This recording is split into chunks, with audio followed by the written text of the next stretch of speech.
Good morning बच्चों। आज हम सब शब्द के परिभाषा देखेंगे और शब्द किसे कहते हैं यह सीखेंगे। शब्द की परिभाषा एक या अधिक वर्णों से बनी हुई स्वतंत्र सार्थक ध्वनि शब्द कहलाती है। जैसे एक वर्ण से निर्मित शब्द न है और वह है, वैसे ही अनेक शब्दों से निर्मित शब्द कुत्ता, शेर, कमल, नयन, प्रसाद होता है। अब हम लोग देखते हैं रचना के आधार पर या बनावट के आधार पर शब्द कितने प्रकार के होते हैं। तो रचना या बनावट के आधार पर शब्द 3 प्रकार के होते हैं: रूढ़, यौगिक और योग रूढ़। अब सबसे पहले हम देखते हैं कि रूढ़ क्या है।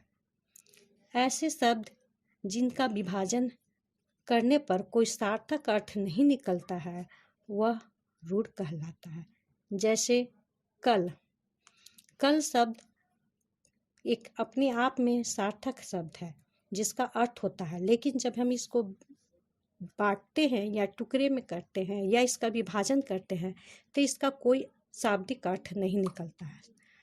जैसे क जोड़ ल, यहाँ क का भी कोई अर्थ नहीं है और ल का भी कोई अर्थ नहीं है, लेकिन जब क और ल दोनों को जोड़ेंगे तो ये एक सार्थक शब्द बनता है और इसका अर्थ निकलता है।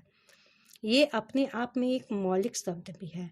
उसी तरह घर, दिन, रात ये शब्द रूढ़ कहलाते हैं जिनका विभाजन संभव नहीं है। दूसरा है यौगिक शब्द।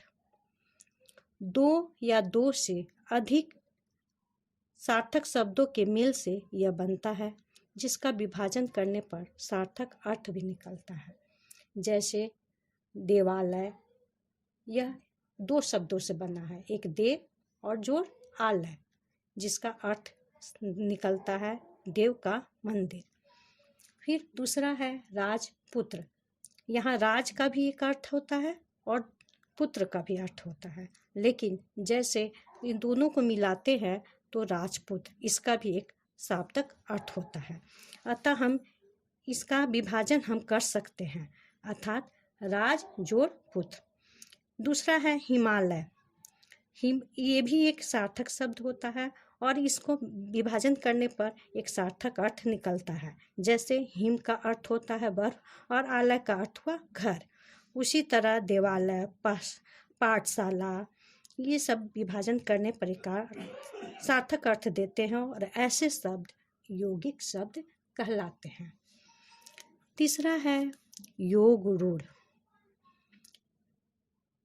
वे शब्द जो यौगिक तो हैं किंतु समान अर्थ को प्रकट न कर किसी विशेष अर्थ को प्रकट करते हैं, वह योग रूढ़ कहलाते हैं। इनका विभाजन करने पर एक विशेष अर्थ देता है। जैसे पंकज,